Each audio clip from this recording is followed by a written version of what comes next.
పూర్వం బ్రహ్మపుత్ర నదీ తీరంలో దట్టమైన అరణ్యం ఉండేది. దాంట్లో రకరకాల క్రిమికీటకాలు, జంతువులు సుఖంగా జీవిస్తూ ఉండేవి. ఆ వనంలో కర్పూర తిలకం అనే ఒక పెద్ద ఏనుగు కూడా ఉంది. అది కదిలి వస్తూ ఉంటే ఒక చిన్న కొండ నడిచి వస్తుందా అన్నట్లు ఉండేది.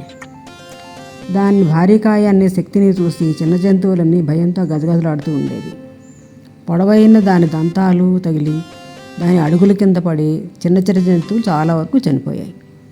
కొన్ని అడుగు వదిలి వేరే చోటుకి వెళ్ళిపోయాయి. చిన్న జంతువులు లేకపోవడంతో వనంలోని నక్కలకి ఆహారం కరువైంది. ఒక్కటొక్కటిగా చనిపోతున్నాయి.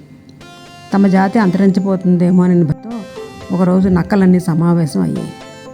ఈ ఏనుగు చస్తే మనకి కొన్ని నెలల దాకా తిండికి లోటు ఉండదు.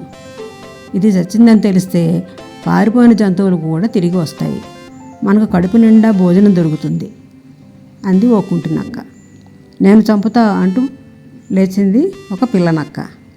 దాని మాటలు విని నక్కలన్నీ పక్కుమని నవ్వాయి. అది ఆడుకునే ఏనుగు అనుకున్నావా? కాదు, దీన్ని చంపడం మాకే చేత కాదు. నువ్వేం చేస్తావు?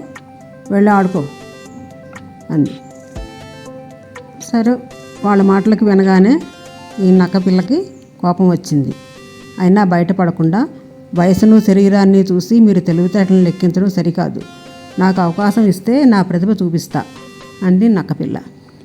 ఆ మాటలు విని ముసలి నక్క సరే కానీ చూద్దాం అంది. మర్నాడు పొద్దున్నే ఈ నక్కపిల్ల గజరాజు దగ్గరికి వెళ్ళి సాష్టాంగ నమస్కారం చేసి మహారాజుకు జయము జయము అంటూ వినయంగా నించుంది. మహారాజు అని తనను పోల్చేసరికి ఏనుగుకి ఆశ్చర్యం వేసింది. ఎవరు నువ్వు అంది బిగ్గరగా. ప్రభు, నేను నక్కపిల్లను. అందరూ నన్ను బుద్ధిజీవి అంటారు. మృగరాజు అని ఈ సింహం ముసలిదై ఎక్కడో మూల కూర్చుంది. మహారాజు గుణాలన్నీ మీలో ఉన్నాయి కాబట్టి మహారాజా అని పిలిచాను. ఈ అడవికి మిమ్మల్ని రాజును చేసేందుకు తీసుకురమ్మనమని జంతువులన్నీ నన్ను పంపాయి. బయలుదేరండి అంది నక్కపిల్ల. ఏనుక్కు ఎక్కడా లేని సంతోషం కలిగింది. ఎంత దూరం వెళ్ళాలి మనం అని గర్వంగా అడిగింది.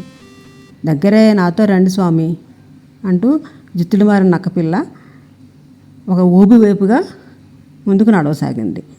దాని వెనకే రాజు టీవీతో ఏనుగు నడవసాగింది. రాజునవుతాననే ఆనందంతో కలలు కంటూ అడుగులేస్తున్న ఈ ఏనుగు హఠాత్తుగా ఊబిలో దిగబడింది. తెలుగు తెచ్చుకొని కాపాడండి కాపాడండి అని ఆరవసాగింది. ప్రభు, జుత్తులు మారిన ఆయన నన్ను నమ్మి వచ్చినందుకు మీకు ఈ ఫలితం తప్పదు.